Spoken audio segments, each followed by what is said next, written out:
ఏదైనా ఒక విషయం వచ్చినప్పుడు అది మన వరకు వస్తే కానీ అయ్యో అని చెప్పేసి అనిపించదు. బట్ ఏదైనా ఒక సంఘటన జరిగినప్పుడు అయ్యో పాపం అనకపోయినా పర్లేదు, కానీ అట్లీస్ట్ అవేర్నెస్ అనేది అయితే క్రియేట్ చేసుకోండి.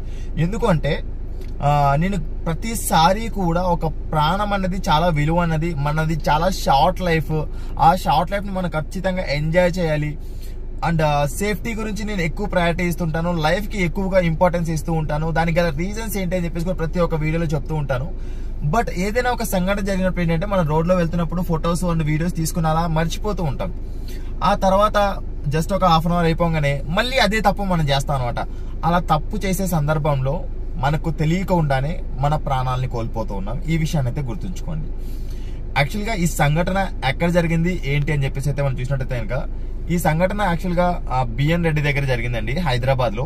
ఎలా జరిగింది అన్న దాని గురించి ఒక క్లారిటీ అయితే లేదు. జస్ట్ అక్కడ చూసిన వాళ్ళు నార్మల్ గా నాకు షేర్ చేసిన వీడియోస్ అని చెప్పేసి ఉన్నాయి.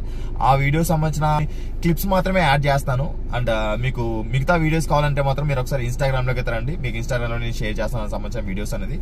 ఈ సంఘటన ఎలా జరిగింది అంటే స్విఫ్ట్ డిజైర్ కార్ పర్సన్, అందులో ఓవరాల్ గా 4 మెంబర్స్ ట్రావెల్ చేస్తున్నారండి.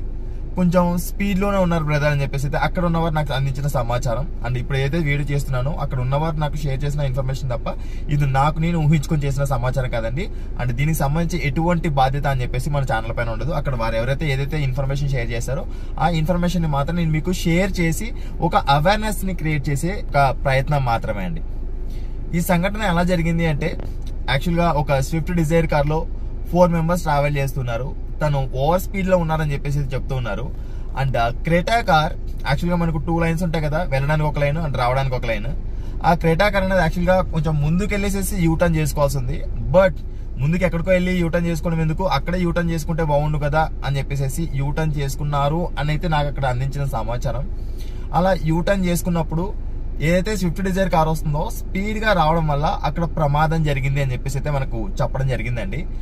ఎవరైతే స్విఫ్ట్ డిజైర్ కార్ లో ఉన్నారో అక్కడ మనం చూసినట్టయితే కనుక ఫ్రంట్ మనకు crumple zone and A pillar roof ఇది మొత్తం అంతా కూడా నుజ్జు అయిపోయి అండ్ ఓవరాల్ గా 4 ప్యాసింజర్స్ లో 2 ప్యాసింజర్స్ అని చెప్పేసి అక్కడికక్కడే చనిపోవడం అని చెప్పేసి జరిగింది. వారి ఆత్మకు శాంతి చేకూరాలని చెప్పేసి మనస్ఫూర్తిగా నేను దేవుని కోరుకుంటూ ఉన్నాను.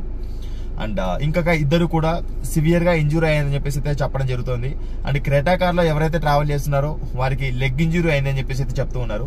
నేను ప్రతిసారి చెప్పే విషయం ఏంటి అంటే మనం యూజ్ చేస్తున్న కారుకు సంబంధించిన సేఫ్టీ రేటింగ్ గనక మనకు తెలిస్తే, ఆ కార్ యొక్క సేఫ్టీ పూర్ గా ఉంది అని గనక మనకు ఒక అవేర్నెస్ గనక ఉంటే ఆ కార్ ని మనం ఆ రీతిలో మాత్రమే యూజ్ చేసుకోవాలి. దాన్ని ఎక్స్ట్రీమ్ లెవెల్ కి తీసుకెళ్తే మాత్రం దానికి సంబంధించిన బాధ్యత కారు తీసుకోదు. దానికి సంబంధించిన బాధ్యత ఏదైతే ఉంటుందో దాన్ని మనం ఆ మూల్యాన్ని చెల్లించుకోవాల్సిన అవసరం ఉంటుందన్న విషయాన్ని అయితే మీరు గుర్తుంచుకోండి. ఒకటి ఏంటంటే ఇప్పుడు నేను చేస్తున్న ప్రయత్నాన్ని ఎవరికో జరిగింది నాకేం జరుగుతుంది, నేను చాలా జాగ్రత్తగా వెళ్తాను, దేవుడు ఎప్పుడు రాసి పెట్టింటే అప్పుడు జరుగుతుంది అన్ని ఇలాంటి మాటల్ని మాట్లాడి చాలా సులువు అండి. బట్ ఆ సిచ్యువేషన్ వచ్చినప్పుడు మాత్రం వాటిని ఫేస్ చేసేంత బాధని ఆ పెయిన్ ని తట్టుకునే శక్తి మాత్రం ఖచ్చితంగా మనకు ఉండదు. ఆ విషయాన్ని అయితే గుర్తుంచుకోండి. ఒక అనాథగా చెప్తున్నా లైక్ ఏంటి అంటే ఆ పెయిన్ అన్నది ఎలా ఉంటది ఏంటి అని చెప్పేసి మాత్రం నాకు ఖచ్చితంగా తెలుసు. ఇప్పుడు ఆ 2 చనిపోయారు కదా, ఆ 2 చనిపోయినప్పుడు ఆ కుటుంబం పడే బాధ, ఆ ఆవేదన నోబడి కెన్ అసలు ఎక్స్పెక్ట్ చేయలేరు, గెస్ట్ చేయలేరు. ఆ బాధ ఎలా ఉంటది వర్ణనాతీతం అనమాట. దయచేసి చెప్తూ ఉన్న చిన్న జస్ట్ ఒక 2 నిమిషాలు అలా యూటర్న్ చేసుకుని రావడానికి ఎంత టైం పడుతుంది, లేదా మనం చేసే చిన్న మిస్టేక్స్ వల్ల మనం ప్రాణాలు కోల్పోవాల్సిన అవసరం ఏదో వస్తుంది. దయచేసి గుర్తుంచుకోండి, మీరు రోడ్డు మీదకి వస్తున్నారు అంటే మీకోసం మీ ఫ్యామిలీ వెయిట్ చేస్తూ ఉంటుందని చెప్పేసి మాత్రం మర్చిపోకండి. అట్లీస్ట్ మీకు ఫ్యామిలీ లేకపోయినా కూడా మీరు హ్యాపీగా లైఫ్ ని ఎంజాయ్ చేయడానికైనా కూడా కొన్నింటిని అయితే ఫాలో అవ్వండి. ట్రాఫిక్ రూల్స్ అనేది ఏదో సరదాగా ఏదో పని పాట లేకుండా అయితే పెట్టరండి. అది మన ప్రాణాలని కాపాడడానికి పెడుతున్నారు కాబట్టి అట్లీస్ట్ ఆ ట్రాఫిక్ రూల్స్ ని మనం ఫాలో అయితే మన ప్రాణాలను అయితే మనం కాపాడుకుంటాం అనమాట. అండ్ మీ నోటీస్ కి కూడా ఇలాంటి ఇన్సిడెంట్స్ ఏమైనా వచ్చినట్లయితే కనుక ఇక్కడ స్క్రీన్ పైన కనిపిస్తున్న ఈ నెంబర్ కి అయితే మీరు నాతో పాటు షేర్ చేయండి. అండ్ మనం కొన్ని 100 మందికి 1000 మందికి లక్షల మందికి అయితే షేర్ చేద్దాం. అండ్ ఒక విషయం ఏంటంటే ఈ మధ్య నేను షేర్ చేసే చాలా ఇన్ఫర్మేటివ్ వీడియోస్ అన్ని కూడా యూట్యూబ్ ఎందుకు రీచ్ చేయట్లేదు. ఎందుకంటే మేబీ నేను ప్రీవియస్ గా కొన్ని కార్ కంపెనీకి సంబంధించిన సేఫ్టీ రేటింగ్ అని చెప్పేసి చెప్పడం జరిగింది. అప్పటి నుంచి మన ఛానల్ అనేది చాలా డౌన్ ఫాల్ అయిపోయిందండి. ఎందుకంటే చాలా మంది రిపోర్ట్స్ కొడుతూ ఉన్నారు.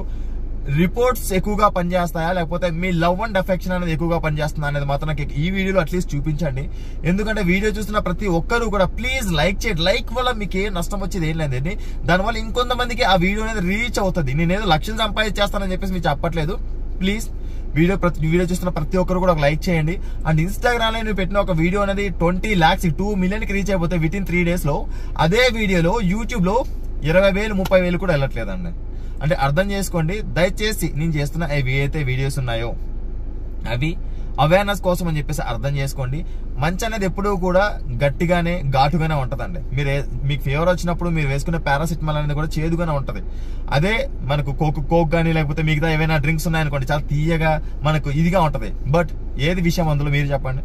వినడానికి కొంచెం రిసీవ్ చేసుకోవడానికి కొంచెం బాగుంటది. ఎందుకంటే నేను యూజ్ చేస్తున్న కార్ గురించి అతను నెగిటివ్ గా చెప్తున్నాడు. నెగిటివ్ గా చెప్పట్లేదు, దాని గురించి ఉన్న నిజం చెప్తున్నాను. నిజం చెప్పినప్పుడు యాక్సెప్ట్ చేసే ఆ తత్వం అనేది మాత్రం మనలో ఉండాలి. దయచేసి అర్థం చేసుకోండి, తప్పుగా అర్థం చేసుకోకండి.